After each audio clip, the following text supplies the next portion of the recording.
My dad's phone buzzed at dinner. The lock screen was a photo of him with a woman and two kids I'd never seen before. His phone lit up at the worst possible moment. We were all at the table. Mom, Dad, me, family dinner like every Tuesday. The buzz was loud, the screen was bright, and I was sitting right next to him. I saw everything. A woman with dark hair, two kids, a boy and a girl, and my dad, his arm around her waist, smiling bigger than I'd seen him smile in years. He grabbed the phone so fast he knocked over his water glass. Shoot. He mopped it up with his napkin, shoved the phone in his pocket, didn't explain. Who was that? I asked. The photo, on your phone.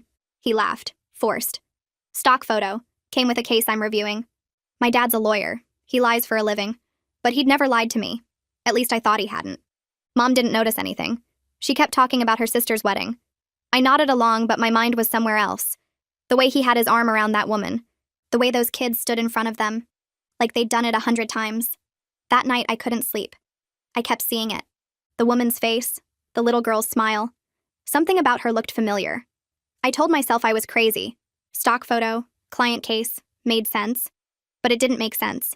Why would a stock photo be his lock screen? I became obsessed. Watched him constantly. He kept his phone on him at all times now. Face down, ringer off. He took calls in the car, in the garage, never in the house. His work trips were every other weekend, sometimes back to back. Mom never questioned it. I started digging when he wasn't home. Found credit card statements in his desk. Charges in a town 2 hours away. Groceries. Gas. A place called Little Stars Dance Studio. I found a second phone in his briefcase. A burner. Prepaid. One contact saved. M. I found an insurance document he forgot to shred. Beneficiaries listed: Michelle Torres, Sophie Torres, Jack Torres, Torres. That's not our last name. Then one night I got lucky. He fell asleep on the couch, phone on the table. I unlocked it with my birthday. His camera roll made me sick. Hundreds of photos. The woman, the kids, vacations I wasn't invited to, birthdays I didn't know existed. A photo of him kissing her in front of a house I'd never seen. A caption in his notes: 12-year anniversary. 12 years, I'm 19. He started this family when I was 7 years old. I found his texts with her. Michelle, can't wait for this weekend. Kids miss their daddy. His reply: tell Sophie and Jack I love them. Home Friday. Home. He called it home. I put the phone back, walked to my room, closed the door, sat in the dark for 2 hours. I had a brother and sister I'd never met, and my dad had been lying to me my entire life. A week passed. I walked around like a ghost, smiled at dinner, laughed at Dad's jokes, pretended everything was fine. But I was drowning. I kept thinking about Sophie and Jack. Did they know about me? Did they think they were his only kids? Did Michelle know he had another family 2 hours away? I couldn't hold it anymore. One night, Mom and I were alone. Dad was gone. Work trip.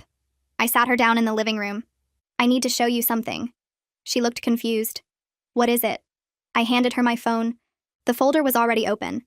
Every screenshot, every photo, every piece of evidence I'd collected. Dad has a second family, a woman named Michelle, 2 kids, Sophie and Jack. It's been going on for 12 years. I was shaking, waiting for her to cry, to scream, to throw something. She didn't. She just kept scrolling.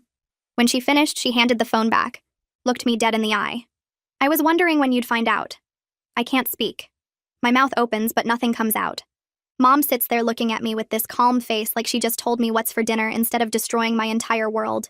The living room feels too small suddenly. The couch where I'm sitting, the chair where she's sitting, the coffee table between us with my phone still lying there showing all those photos. Everything feels wrong. Like I stepped into a different house where nothing makes sense anymore. My hands start shaking first, then my legs. I press my palms against my knees trying to make it stop, but I can't. Mom reaches toward me, but I jerk back so fast I almost fall off the couch. She pulls her hand back and folds both hands in her lap. Her face doesn't change. Still calm, still waiting. How long? My voice sounds weird. Too high. Too shaky. Mom looks down at her hands, studies them like she's never seen them before. 8 years. I found out when you were 11. The math hits me like a punch. 11. I was in 6th grade. That was the year I joined the debate team. The year I got braces. The year Mom helped me study for every test because I was struggling with pre-algebra. She knew the whole time.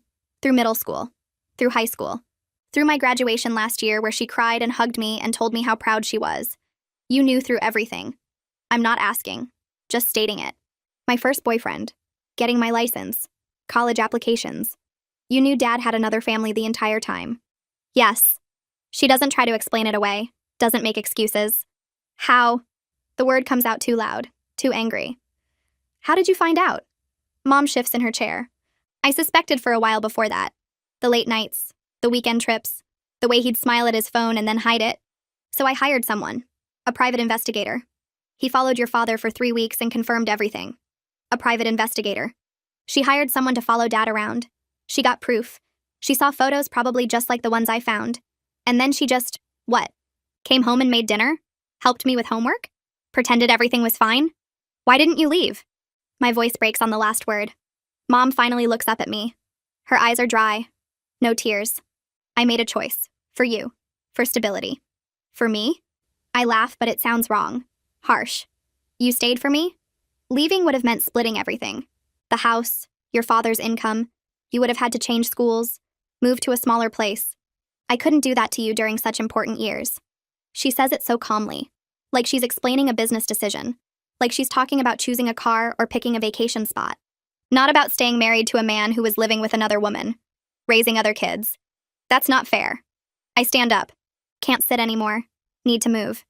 You don't get to blame me for your choice. I'm not blaming you. Mom stands too. I'm explaining why I stayed. You were my priority. Keeping your life stable was my priority. My life wasn't stable. The words explode out of me. My life was a lie. Every single day was a lie. Dad was lying. You were lying. I was the only one who didn't know I was living in a fake family. Mom tries to step toward me, but I back away. My hip hits the coffee table and my phone slides off onto the floor. Neither of us moves to pick it up. How could you lie to me every single day for 8 years? My voice shakes, so hard I can barely get the words out. How could you watch me trust him? Love him? Think we were a normal family? Because you were happy. Mom's voice cracks for the first time. You were doing well in the school. You had friends. You were thriving. I couldn't take that away from you. You did take it away. Just 8 years late. I'm yelling now. Can't stop. You're just as bad as him. You made me live in this fake reality where everything was fine. Mom reaches for my arm, but I yank away so hard I stumble backward. She looks hurt. Actually hurt. But she doesn't deny what I said. Just stands there with her hand still half raised. Does Dad know? The question comes out quieter. Does he know you know? Mom drops her hand. No. The word hangs in the air between us. No. Which means she's been playing a role too. Pretending to believe his work trip excuses. Acting surprised when he comes home late. Kissing him goodbye every time he leaves for the weekend to go be with them. You've been lying to him too. I can't believe it. Can't process it. This whole time you've been pretending. Yes. Mom sits back down. She looks tired suddenly. I've been pretending to believe him. Pretending I don't know. I stare at her. This woman who raised me. Who taught me to be honest. Who punished me when I lied about small things like finishing my homework. Or where I was going with friends. She's been living the biggest lie of all. I was the only honest person in this house. The realization makes me feel sick. I was the only one who didn't know. The only one not lying. Mom doesn't argue. Just sits there looking at me with sad eyes. Does he love her more than you? The question bursts out before I can stop it. Does Dad love Michelle more? Mom's face does something weird. Crumples. Like someone crushed a piece of paper. For the first time since this conversation started, she looks like she might cry. I don't know anymore. Maybe he loves us both. Maybe he loves neither of us. Maybe he's just selfish and wanted everything. Her pain looks real. Raw. But I can't feel sorry for her right now. Can't comfort her. She chose this. She chose to stay. She chose to lie to me for 8 years. You stayed because of money. I say it flat. Mean. You didn't want to lose the house, lose Dad's lawyer salary. That's why you stayed. That was part of it. Mom doesn't deny it. I couldn't maintain this life alone. The house, your school, everything. Your father's income provides things I couldn't give you by myself. So you sold out. The words taste bitter. You sold your self-respect for a house and a comfortable life. I made a choice I thought was best for you. No! I'm yelling again. You made a choice that was best for you. You didn't want to be divorced, didn't want to downgrade your life. So you stayed with a man who was living with another woman and you used me as an excuse. Mom flinches but doesn't argue. She knows I'm right. I can see it in her face. I grew up in a broken home anyway. My voice drops, gets quiet. I just grew up in one with better furniture, with family dinners that were complete lies, with a mom who knew my dad had other kids and never told me. Mom stands again. Please don't confront your father yet. I need time to figure out my next move now that you know. I laugh. Actually laugh. It sounds crazy even to me. You need time? You've had 8 years. Please. She looks scared now. Really scared. Just give me a few days to think. To plan. I'm not keeping your secrets anymore. I grab my phone off the floor. I'm done being the only one in the dark. Done protecting everyone else's lies. Please. Mom's voice breaks. Just a few days. I don't answer. Just turn and walk toward the stairs. She calls my name, but I don't stop. I take the stairs 2 at a time and slam my bedroom door so hard the walls shake. My hands shake as I pull out my phone and scroll to Madison's number. She answers on the second ring. Hey, what's up? I try to talk, but nothing comes out except this horrible choking sound. Then I'm crying. Actually sobbing. Can't breathe. Can't think. Hey. Hey, what's wrong? Madison's voice gets urgent. Worried. My dad. I manage to get out between sobs. He has another family, another wife, 2 kids, and my mom knew. She knew for 8 years. Silence. Complete silence. I pull the phone away to check if the call dropped, but it's still connected. I'm coming over. Madison's voice is firm, decided. Right now. I'm getting my keys. Okay. It's all I can say. Just okay. 20 minutes. Don't move. The call ends. I slide down the wall and sit on my floor. My room looks the same as it did this morning, but everything feels different. The photos on my dresser of me and Dad at my high school graduation. The birthday card he gave me last month. The debate trophy he helped me practice for. All lies. Everything was lies. I pull up my photos and start printing. Every screenshot I took of his phone. Every photo of Michelle and Sophie and Jack. I print them all on my little desk printer. The pages pile up around me on the floor. Evidence of 12 years of lies spread out in glossy ink. My door opens. Madison stands there. She's wearing sweatpants and a hoodie, and her hair is in a messy bun. She must have run out of her house the second we hung up. She looks at me sitting on the floor. Looks at all the photos scattered around me. Doesn't say anything. Just closes the door behind her and sits down next to me. She takes my hand. Just holds it. Doesn't try to talk. Doesn't ask questions. Just sits with me while I cry. Having someone here who isn't part of this mess. Who doesn't have secrets. Who just came because I needed her. It helps. Makes it possible to breathe again. We sit there on my bedroom floor surrounded by printed photos of my dad's secret life. Madison holds my hand. And for the first time since I saw that photo at dinner 2 weeks ago, I don't feel completely alone. We sit there for a while longer before I finally speak. The words come out rough, raw, like I haven't used my voice in days. I ask if she thinks I should meet them. Sophie and Jack. Madison doesn't answer right away. She squeezes my hand tighter. Then she says that's up to me, but they're real people. My half-siblings. I haven't let myself think about it like that. They've been names on documents, faces in photos, but they're actual kids. Sophie is 15, Jack is 10. They have lives and friends and probably no idea I exist. The thought makes my chest hurt. Madison says maybe I need more time to process everything before I decide anything. I nod, but I'm not sure time will make this easier. None. How do you process finding out your dad has been living 2 completely separate lives? That you have siblings you never knew about? That your mom knew and stayed anyway? Madison's phone buzzes and she checks it. Her mom is asking if I'm okay. Madison types back that we're talking. Then she looks at me and suggests something I wasn't expecting. She says her mom went through a bad divorce when Madison was in middle school. Really messy. Maybe talking to someone who's been through something similar would help. I don't want to tell more people about my family's mess. Don't want to sit in another living room and explain how broken everything is. But Madison's face is so hopeful, so worried. She just wants to help. I agree because I don't have the energy to argue. We go downstairs and find her mom in the living room. She's reading a book on the couch. Looks up when we come in. She can tell something is wrong immediately. Moms have that radar. Madison sits down next to her and I take the chair across from them. My hands won't stop shaking, so I sit on them. Madison tells her mom I'm going through something really hard and could use advice from someone who's been through a divorce. Her mom puts down her book, gives me this look that's kind and patient. She says she's happy to listen if I want to talk. So I tell her everything. Again. The photo at dinner. The investigation. Finding the second phone. The insurance documents. Michelle and Sophie and Jack. Confronting mom. Learning she knew for 8 years. It pours out of me and I can't stop. Her mom doesn't interrupt once. Just listens. Nods sometimes. When I finally finish, she's quiet for a minute. Then she says something that hits different from anything anyone else has said.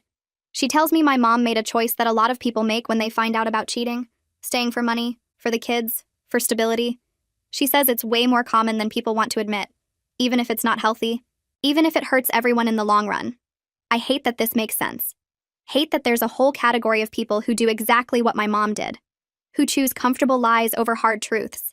Her mom explains that leaving a marriage is scary, really scary, especially when you have kids and you've built a whole life together. The money thing isn't just about being greedy, it's about survival, about not wanting to struggle, about being afraid of the unknown. But she also says that doesn't make it right. Doesn't mean my feelings aren't valid. I can be angry at my mom for lying even if I understand why she did it. The permission to be angry helps somehow. Makes me feel less guilty for hating what she did. Her mom asks what I want to happen now. The question stops me cold. I realize I don't actually know. Part of me wants to explode everything. Tell Michelle the truth. Meet Sophie and Jack. Watch Dad's perfect double life fall apart. Make him face what he's done to all of us. But another part of me wants to go back. Pretend I never saw that photo. Live in the lie because at least the lie felt safe. At least I knew my place in it. Her mom says both reactions are completely normal. That I don't have to decide everything right now. That it's okay to feel torn and confused and angry all at once. She tells me to take my time. Figure out what I need. Not what anyone else needs. What I need. I thank her, and she hugs me. A real hug. The kind that makes you feel like maybe things will be okay eventually, even if they're terrible right now. Madison walks me to my car around 11. The house is dark when I pull into the driveway. I almost keep driving. Almost turn around and go back to Madison's. But I force myself to the park. To walk to the front door. To go inside. Mom is in the kitchen. Sitting at the table in the dark. Just sitting there. Waiting. She looks exhausted. Older than she did this morning. She asks if we can talk more. I tell her I need space. Need time to process everything. She nods like she expected that answer. Says she understands. Then she adds that she's sorry I had to find out this way. Sorry she wasn't the one to tell me. I don't respond. Just go upstairs to my room and close the door. Lock it. Slide down to the floor with my back against it. The next few days blur together. I avoid both parents as much as possible. Sleep at Madison's house. Spend hours at the library pretending to study. Come home only when I have to. Dad tries to act normal at dinner. Asks about my classes. Tells stupid jokes. I can barely look at him. Can barely sit at the same table. Mom watches me constantly. Her eyes follow me around the house. Worried. Guilty. But she doesn't push. Doesn't try to force conversations I'm not ready for. I start researching Michelle online. I know it's probably not healthy, but I can't stop myself. I find her Facebook profile.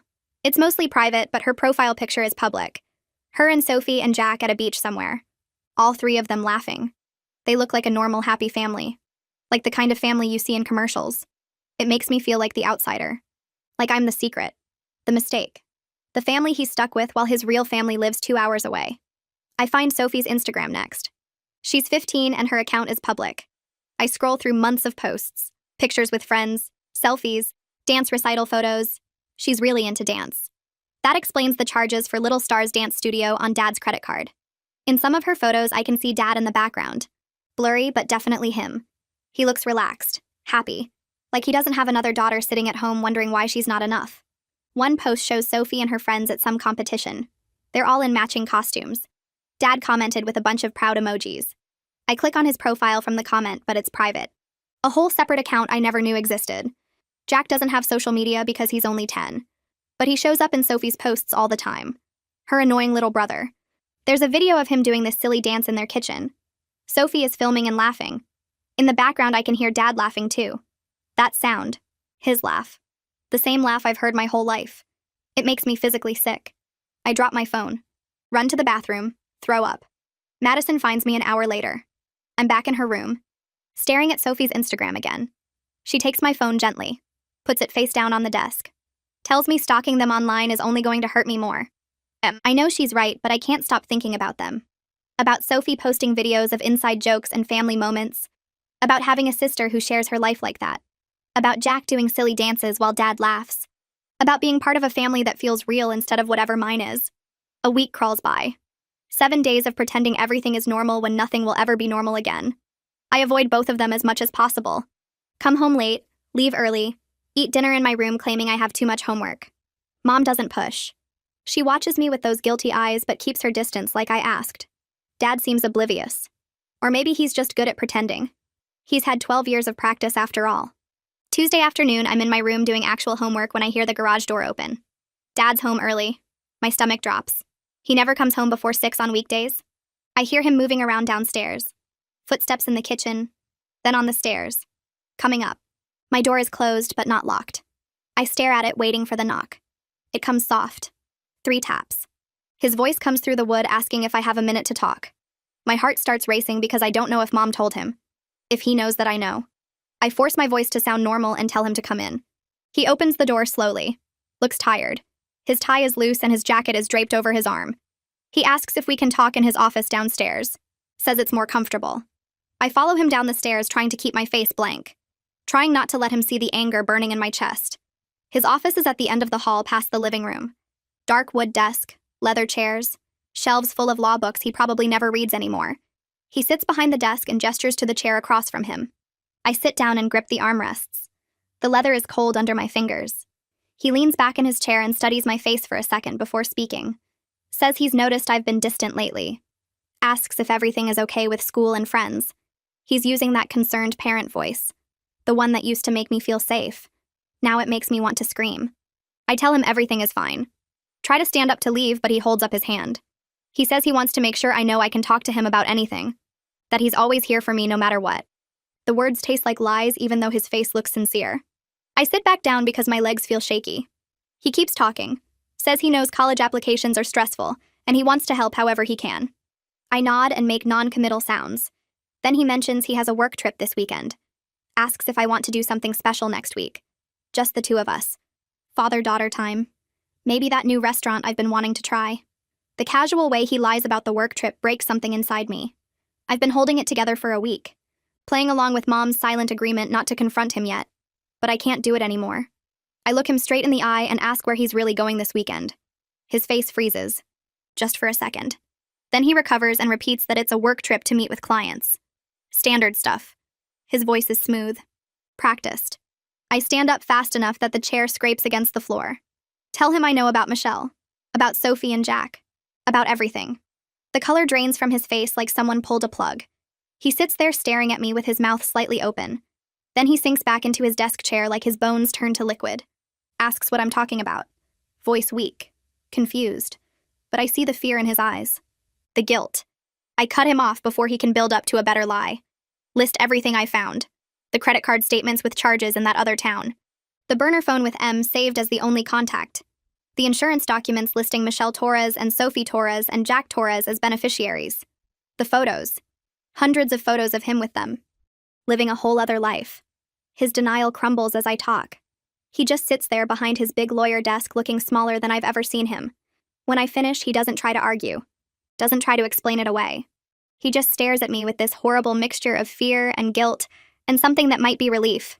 Like part of him is glad he doesn't have to hide anymore. He asks how long I've known. Voice barely above a whisper.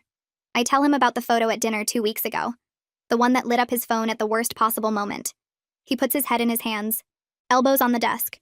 I watch him trying to figure out what to say. How to make this okay. Finally, he looks up and says it's complicated. I laugh. Can't help it. The sound comes out bitter and harsh. Tell him that complicated is forgetting to pick me up from practice. That complicated is working late and missing dinner. That what he did isn't complicated. It's betrayal. He flinches like I hit him. I ask if he loves them. Michelle and Sophie and Jack. He says yes without hesitation. Then quickly adds that he loves me and Mom too. Loves all of us. I tell him that's not how love works. You don't get to have 2 complete families and claim you love everyone the same. He insists that he does. That he's tried his best to be there for everyone. Dad starts explaining. Says he met Michelle during a difficult time in his marriage to Mom. That things were bad between them. That Michelle made him feel alive again. By the time Sophie was born, he couldn't imagine leaving either family. He says he's been trying to be there for everyone. Provide for everyone. Make sure no one gets hurt.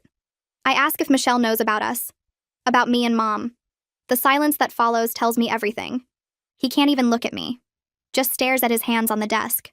A new wave of anger hits me. Michelle doesn't know. Which means Sophie and Jack don't know either. They think they're his only family. Just like I thought I was his only daughter until 2 weeks ago. We're all living in separate lies that he built and maintained. 3 different versions of reality that he keeps in neat little boxes. I tell him he's destroyed everything, that I don't know if I can ever trust him again, that every memory I have of him is tainted now because I don't know what was real.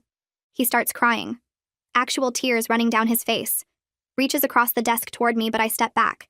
He begs me not to tell Michelle, says it would destroy those kids, that Sophie and Jack are innocent in all this. They don't deserve to have their world fall apart. I realize he's more worried about protecting his other family than facing consequences with this one. More worried about Sophie and Jack than about me standing in front of him with my life in pieces. I turn and walk out of his office, leave him sitting there crying. Behind me, I hear Mom's voice. She's standing in the hallway. Must have heard everything. Her face doesn't look like my mom anymore. Something changed in the seconds it took her to walk from the hallway to Dad's office door. She moves past me without saying anything, opens the door, steps inside, closes it behind her with a soft click that somehow sounds louder than a slam. I stand there frozen for a second. Then I hear her voice. Low at first. Too quiet to make out words. I climb the stairs 2 at a time and shut myself in my room, put my headphones on, turn the music up as loud as it'll go. But I can still hear them through the floor. Mom's voice gets louder, sharp, cutting. Dad's voice rises to match hers. Words blur together into angry noise. I pull my knees to my chest and try to focus on the lyrics playing in my ears. The bass thumps. The singer screams about betrayal and broken promises. It almost drowns them out. Almost. Something crashes downstairs. Glass shattering. I flinch so hard I drop my phone. Mom's voice explodes into a scream. Not words, just rage. Pure and raw. I've never heard her sound like that. Never heard her raise her voice above annoyed. The yelling continues. Back and forth. Waves of anger crashing into each other. I check the time. 9:30, 10:15, 11. The sounds change. Footsteps pacing. A door slamming. More yelling, but farther away now. Like one of them moved to another room. Around midnight, everything goes quiet. The silence feels worse than the screaming. I take off my headphones and listen. Nothing. No voices. No movement. Just the hum of the air conditioning and my own breathing. I want to go downstairs. Check if they're okay. But my legs won't move. I'm scared of what I'll find down there. Scared of seeing Mom crying or Dad's face or the broken glass I heard shatter. I stay in my room. Lie in bed with my clothes still on. Stare at the ceiling. Don't sleep. Morning light comes through my window. I must have dozed off at some point because my neck hurts from the weird angle I was lying at. Downstairs, I hear sounds. Cabinet doors opening and closing. The clink of dishes. The smell of bacon drifts up through the vents. I get up slowly. Every muscle feels stiff. Walk to the bathroom and splash water on my face. Look at myself in the mirror. Eyes red and puffy. Hair sticking up in weird directions. I look like I feel. Like everything fell apart. I go downstairs. Mom's at the stove, spatula in hand, flipping bacon in a pan like it's any other Tuesday morning. She's wearing her usual weekend clothes, jeans and a soft sweater, hair pulled back in a ponytail. But her face looks different. Harder somehow, like someone drew her features with sharper lines. She turns when she hears me, tries to smile. It doesn't reach her eyes. Dad's car isn't in the driveway. I noticed when I looked out my window. The empty space where it usually sits feels like a missing tooth. Mom plates the bacon and sets it on the table. Pours orange juice into 2 glasses. Sits down across from me. I don't know what to say. She takes a sip of juice and looks at me over the rim of her glass. Tells me Dad's staying at a hotel for a few days. Just while they figure things out. Her voice sounds normal. Too normal. Like she practiced this speech.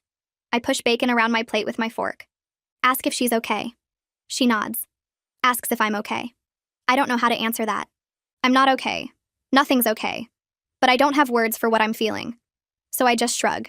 Mom sets down her glass, folds her hands on the table, looks at me with those hard new eyes, says she's filing for divorce. The words hang in the air between us. I thought I'd feel relieved. Thought I'd be glad she's finally leaving him. But instead, it feels like the last piece of my family just crumbled into dust. She explains that she was willing to live with the situation when she was the only one who knew, that she thought she was protecting me by keeping everything together. But now that I'm hurt, she can't justify staying anymore. Can't watch me suffer because of her choices. Her voice cracks on the last word. Just a little. Barely noticeable. But I catch it. I ask what happens to the other family. To Michelle and the kids. Mom's jaw tightens. Says that's not her problem. But her voice wavers when she says it. Like she's trying to convince herself. I point out that finding out the truth is going to destroy them. That Sophie and Jack have no idea their dad's been lying to them their whole lives. That they're going to feel exactly like I feel right now. Mom looks away. stares at the wall behind me, says they deserve to know their father is a liar, just like I deserve to know. That the truth always comes out eventually. Better now than after more years of lies. I want to argue. Want to say maybe they'd be better off not knowing. But I can't. Because I would have wanted to know. Would have wanted someone to tell me the truth instead of letting me live in a fantasy. The doorbell rings that afternoon.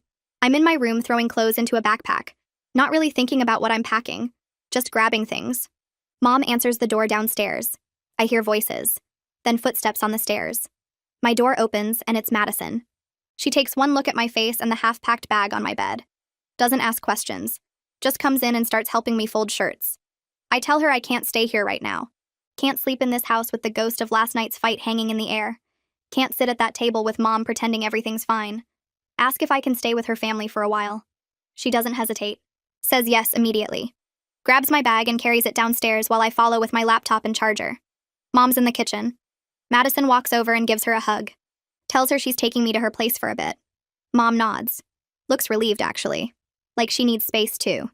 She hugs me tight before we leave. Whispers that she loves me. I say it back. Mean it. Even though I'm angry at her. Even though I don't understand her choices. We drive to Madison's house in silence. Her mom, Karen, is waiting at the door when we pull up. Takes my bag without asking why I'm there. Shows me to their guest room. Clean sheets on the bed. Fresh towels folded on the dresser. She tells me I can stay as long as I need. That their home is my home. Then she leaves me alone to unpack. Living at Madison's house feels like stepping into a different dimension. Her parents got divorced when she was in 8th grade. But they're still friends. Still talk on the phone about Madison's schedule and school stuff. Her dad comes over for dinner sometimes. They laugh at each other's jokes. Make small talk about work and the weather. It's weird. Watching them be so normal about being broken. Madison splits time between both houses without drama. Goes to her dad's place every other weekend. Comes back with stories about his new girlfriend who's actually pretty cool. Nobody's lying. Nobody's pretending. They're just living their separate lives and making it work for Madison's sake. I watch them navigate their broken family with such ease. Wonder if that could ever be me and my parents. If we could ever get to a place where we're honest with each other. Where we can be in the same room without everything feeling fake. It seems impossible right now. But maybe someday. Karen makes dinner every night. Real meals with vegetables and conversation. Asks about my day. Tells stories about her work. Treats me like I belong there. Like I'm not an outsider crashing in their space. Madison and I stay up late watching shows and eating popcorn. She doesn't push me to talk about my feelings. Just sits next to me and exists. It helps more than talking would. My phone buzzes constantly. Dad calling. I don't answer. Let it go to voicemail. The first message is short. Just asking me to call him back. Says we need to talk. That he can explain everything better. The second message is longer. His voice sounds tired. Strained. He says he knows I'm angry. That I have every right to be. But he wants a chance to make me understand. The third and fourth messages say basically the same thing. Different words. Same meaning. Please talk to me. Please let me explain. The fifth message is different. His voice breaks. He's crying. Actually crying. Begging me to call him back. Saying he can't lose me. That I'm his daughter and he loves me more than anything. That he made terrible choices but they weren't because he doesn't love me. I delete it halfway through. Can't listen to him cry. Can't hear him beg. It makes me feel guilty even though I'm not the one who did anything wrong. Madison finds me staring at my phone. Asks if I'm okay. I show her the voicemail count. 15 messages. She takes my phone and blocks his number. Says I can unblock it when I'm ready. But right now I need space. She's right. I need space to breathe without him filling it with words. Mom texts me 3 days after I moved out. Short message. Says Dad's lawyer sent divorce papers. That she hired her own lawyer. Someone she found through a friend at work. She says the divorce will be messy. Dad's assets are tied up with both families. The house, the cars, his retirement accounts. Everything has to be split. But Michelle and the kids complicate things. They're on his insurance. His will. His bank accounts, probably. The lawyers have to figure out how to divide everything fairly. Or as fairly as possible when there's two families fighting for the same money. I text back asking if she's going to tell Michelle. If someone needs to warn her before the lawyers show up. Mom responds that her lawyer is handling everything. That Michelle will find out soon enough through official channels. It feels wrong. Letting some stranger in a suit tell Michelle that her whole life is a lie. But I don't know what else to do. I'm not going to be the one to call her. Not going to be the one to destroy another family even though Dad already did that part. 2 weeks pass. I settle into a routine at Madison's house. Wake up, go to class, come back, do homework. Eat dinner with people who tell the truth. It's nice. Peaceful. I almost forget about the chaos waiting for me back home. Almost. Then I get a message request on Instagram. From someone I don't follow. Sophie Torres. My hands start shaking before I even open it. The message is short, simple, direct. She asks if I'm her dad's daughter from his other family. Says someone told her the truth. Wants to know if it's real. I stare at the words. Read them over and over. Someone told her. Which means Michelle knows.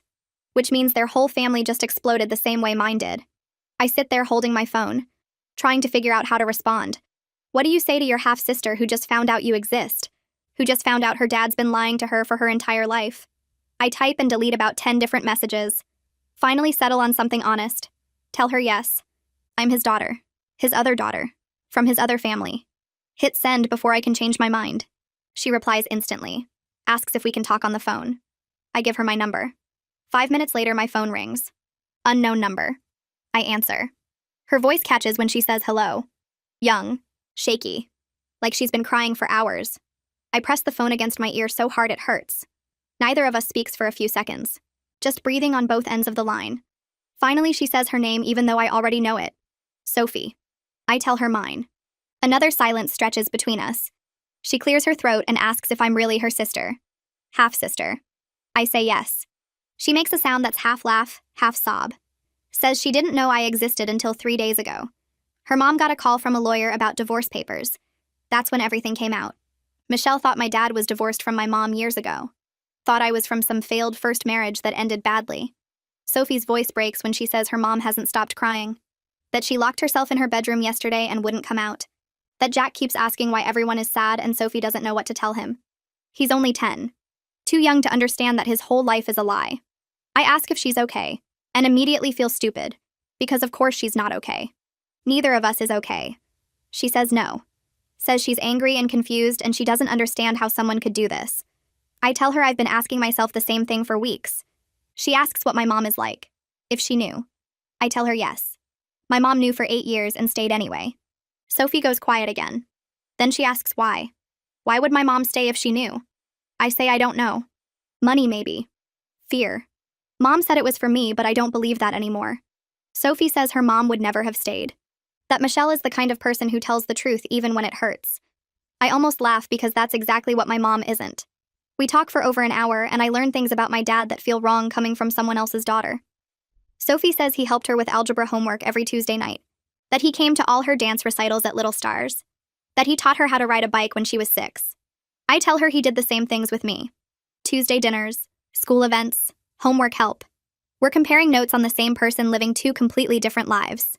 She tells me about the beach trip they took last summer. I tell her about the camping trip we took the same month. We realize he was splitting his vacation time between both families, taking us on separate trips a week apart, planning everything so carefully that neither family suspected anything. Sophie starts crying again and says she doesn't know who he is anymore. That the dad she thought she knew wouldn't do something like this. I tell her I feel exactly the same way. That I keep looking back at every memory wondering what was real and what was performance. She asks if I hate her and Jack for existing. The question makes my chest hurt. I tell her no. That I'm angry at him. Not at her. Not at Jack. That none of this is their fault. She sounds relieved. Says she was scared I would blame them. That maybe I wouldn't want anything to do with them. I tell her honestly that I don't know what I want right now. That everything is too fresh and too raw. But I don't hate her. She asks if we could meet sometime. Maybe get coffee or something. I hesitate. Part of me wants to say yes immediately. Wants to know these people who share half my blood. But another part is scared. Scared of what it means. Scared of hurting my mom.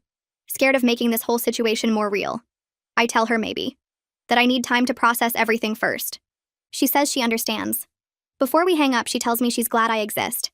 Finding out she has a sister is the only good thing about this whole mess. I don't know what to say to that, so I just tell her to take care of herself. The call ends and I sit there staring at my phone. My hands are shaking. I feel completely empty. Like someone scooped out my insides and left nothing but a shell. But also lighter somehow. Like sharing this with someone who actually understands makes it less heavy. Madison finds me on her bedroom floor 20 minutes later. I'm still holding my phone, just staring at the wall. She sits down next to me and asks if I'm okay. I tell her about the call, about Sophie, about how she sounds exactly like me, lost and angry and trying to make sense of something that doesn't make sense. Madison listens without interrupting. When I finish, she says Sophie sounds like a good person, that we're both dealing with the same trauma from different angles. I nod because she's right. Sophie isn't the enemy here. Neither is Jack or Michelle. We're all just people my dad hurt because he couldn't tell the truth. Madison asks if I'm going to meet Sophie, and I say I don't know yet. That it feels too complicated. Too messy. She tells me I don't have to decide anything right now. That I can take as much time as I need. Karen knocks on the door and asks if we want dinner. I say I'm not hungry, but she insists I come down anyway. Says I need to eat something. We sit at their kitchen table and Karen makes spaghetti while Madison sets out plates. It feels normal. Safe.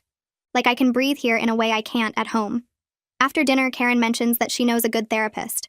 Someone who helped Madison's cousin through a rough patch. She writes down the name and number on a piece of paper. Daniela Lawson. Says I should at least think about it. That talking to someone professional might help me sort through everything. I take the paper and fold it into my pocket.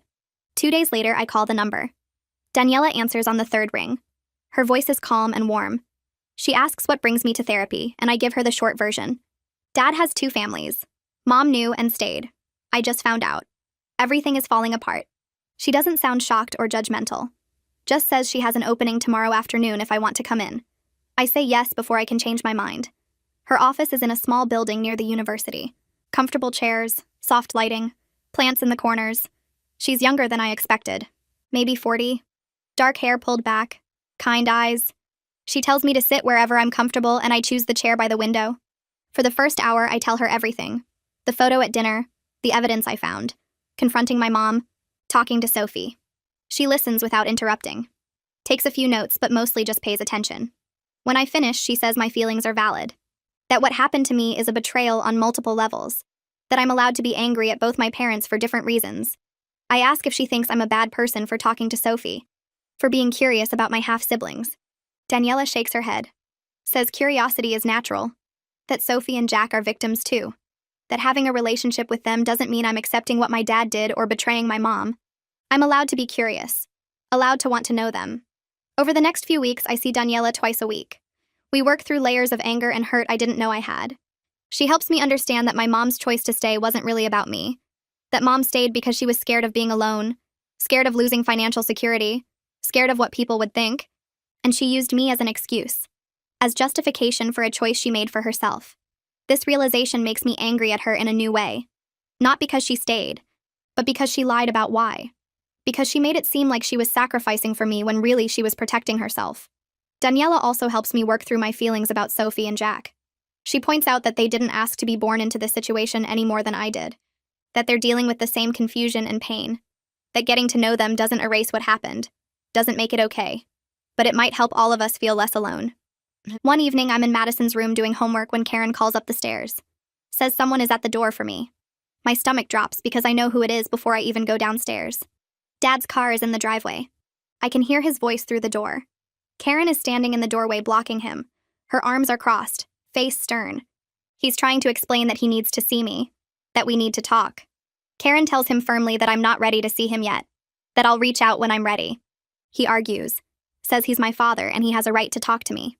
Karen doesn't budge, tells him that I'm an adult and I get to decide who I talk to, that showing up uninvited isn't going to help his case. He tries again, but Karen just starts closing the door. Says if he doesn't leave, she'll call the police. He finally walks back to his car. Sits there for a minute like he's thinking about coming back. Then drives away. Karen closes the door and locks it. Turns to me and asks if I'm okay. I nod even though my hands are shaking. Madison appears at the top of the stairs. Looks at her mom and grins. Says she's scarier than she looks. Karen smiles and says someone has to protect the people who need it. I go back upstairs feeling grateful and exhausted. Grateful that Karen stood up for me when I couldn't stand up for myself. Exhausted from the constant weight of everything falling apart. Mom's phone call comes 3 days later while I'm in the middle of helping Karen fold laundry. Her voice sounds tired and flat when I answer. She tells me the divorce is getting messy because Dad's assets are tied up with both families. His lawyer is arguing that he has financial obligations to Michelle and the kids that need to be considered. Mom's lawyer is fighting to get her fair share of everything. She lists off numbers and percentages that make my head spin. Half of his retirement fund, equity in 2 houses, child support calculations that somehow involve 3 kids across 2 families. I press the phone harder against my ear and sit down on Karen's guest bed. Mom says Dad's lawyer is trying to paint him as a man who made mistakes, but has been supporting everyone financially for years. Her lawyer is arguing that mom deserves compensation for 12 years of lies and emotional distress. The whole thing sounds like a business negotiation instead of the end of a marriage. I ask mom if she's spoken to Michelle, and there's a long pause. She says no, they've only communicated through lawyers. Mom admits she feels guilty about Michelle finding out this way. But she's also angry that Michelle got to live in ignorance while mom knew the truth for years. Her voice cracks a little when she says it's a mess of competing hurts and nobody wins. I tell her I'm sorry this is happening, and she thanks me before hanging up. Karen appears in the doorway and asks if I'm okay. I nod even though I'm not sure. My phone buzzes that night with a text from Sophie. She sent 3 pictures of her and Jack when they were little. The message says she thought I might want to see them. In the first photo, they're at a park with Dad pushing Jack on a swing. Sophie is maybe 8 and Jack is tiny, probably 3 or 4. Dad looks genuinely happy with his head thrown back laughing. The second picture shows them feeding ducks at a pond. The third is a selfie Sophie took with Dad making a silly face behind her. I stare at the photos for 10 minutes before I open my own camera roll. I scroll back years until I find similar pictures. Me at a park with Dad, me feeding ducks, me taking selfies with Dad making the same silly face. I send them to Sophie without any explanation. She responds immediately with 3 shocked emojis and then types out that the photos look almost identical. Same poses, same expressions, same dad living the same moments with different kids. We text back and forth for an hour comparing our childhoods like we're solving a puzzle. She tells me about the time Dad taught her to ride a bike, and I tell her about the time he taught me. Same patient voice, same running alongside until we got our balance, same proud smile when we finally did it alone. Sophie sends a crying, laughing emoji and says it's weird how he managed to be the same person in 2 completely different lives. I agree and tell her I don't know whether that makes it better or worse. Madison knocks on my door Friday night and tells me her family is having a movie night. Karen insists I join them instead of hiding in the guest room. I try to argue, but Madison grabs my arm and pulls me downstairs. The living room is set up with blankets and pillows on the couch. Karen has made popcorn, and Madison's little brother is scrolling through comedy options on the TV. They settle on something silly with stupid jokes and physical humor. For 2 hours, I almost forget about my imploding family. I laugh at the dumb scenes and steal popcorn from Madison's bowl. Karen makes comments about the terrible acting, and Madison's brother keeps pausing to explain jokes nobody asked about. When the movie ends, Karen turns off the TV and looks at me. She says healing isn't linear, and it's okay to have moments of normalcy mixed with the grief. Sometimes you need to laugh at stupid movies and eat too much popcorn. Sometimes you need to cry and be angry. Both are part of getting through hard things. I thank her and mean it. I decide to meet with Dad after a month of avoiding him. The decision comes suddenly one morning when I'm eating breakfast and realize I can't keep running forever. I text him and ask if he wants to meet at a coffee shop downtown. He responds in 30 seconds saying yes and asking when. We agree on Saturday afternoon. I spend the next 2 days feeling sick about it. Madison asks if I want her to come with me, but I say no. This is something I need to do alone. The coffee shop is busy when I arrive, and Dad is already sitting at a corner table. He looks terrible, like he hasn't been sleeping or eating properly. His shirt is wrinkled and he's lost weight. He stands up when he sees me, and I can tell he wants to hug me, but I sit down quickly. He sits back down and immediately starts apologizing. His words tumble out fast and desperate, trying to explain his choices and how things got so complicated. I cut him off and tell him I don't want excuses. I want the truth about specific things, and then I want him to listen. He closes his mouth and nods. I tell Dad that I talked to Sophie, and I know he lied to them about being divorced from Mom. His face goes pale and he looks down at his coffee cup. He admits he kept digging himself deeper into lies because he didn't know how to tell the truth. Each lie required another lie to cover it up. He says by the time Sophie was old enough to ask questions, he'd already built this whole story about his first marriage ending badly. I ask him if he ever planned to tell anyone, or if he was just going to maintain the lie forever. He looks ashamed and says he convinced himself he could keep both families happy, and that what they didn't know wouldn't hurt them. My hands grip the edge of the table hard. I tell him that's the most selfish thing I've ever heard, that his lies hurt everyone involved, that Sophie and Jack are devastated, that Michelle is destroyed, that Mom wasted years pretending, that I can't trust anything about my childhood anymore. He agrees and says he knows he destroyed multiple families with his choices. His eyes are wet, but I don't feel sympathy. I ask Dad if he regrets having Sophie and Jack. He looks up sharply and says no, he loves them. Then I ask if he regrets having me. He looks horrified and says of course not. I point out that he can't have it both ways. Either he regrets the situation or he doesn't regret any of us. But his actions hurt all of us regardless of what he feels. He opens his mouth and closes it several times without saying anything. I stand up and tell him I need a lot of time before I can have a relationship with him again. He nods quickly and says he understands. Then he asks if I'll keep talking to Sophie. I tell him that's between me and Sophie and it's not about him anymore. He looks like I slapped him but doesn't argue. I leave the coffee shop without looking back. Sophie and I start texting regularly after that. She tells me about her dance competitions and how she's trying out for the advanced team. I tell her about my college plans and my friends. We avoid talking about Dad most of the time and just get to know each other as people. She sends me videos of her dance routines and I send her pictures of places around town. She tells me about her favorite classes and I tell her about mine. Jack appears in some of her videos in the background being annoying, and she complains about him the way sisters do. I tell her about Madison and she says it sounds like I have a good best friend. The conversations feel strange but also right. Like we're building something new that isn't about Dad or the mess he created. Just two people who happen to share DNA trying to figure out if they can be friends. 3 months crawl by before the divorce papers arrive at Mom's lawyer's office with the judge's signature. She gets the house and 50% of Dad's retirement accounts plus half the value of his law practice. The settlement agreement lists every asset down to the furniture and dishes. Dad has to pay child support for Jack until he turns 18. Alimony to Michelle for the next decade. Spousal support to Mom for 5 years. His comfortable 6-figure lawyer salary now splits 3 ways, and I know from Mom's lawyer that he's already complaining about money. He moved into a small apartment near his office and drives a used car instead of the BMW he loved. The financial pressure is real and immediate, and part of me feels satisfied watching him struggle with the consequences. Mom signs the final papers on a Tuesday afternoon and calls me from the lawyer's office. Her voice sounds different. Lighter. Like she's been holding her breath for years and finally let it out. She comes home that evening and makes dinner for the first time in weeks. Real dinner with vegetables and everything.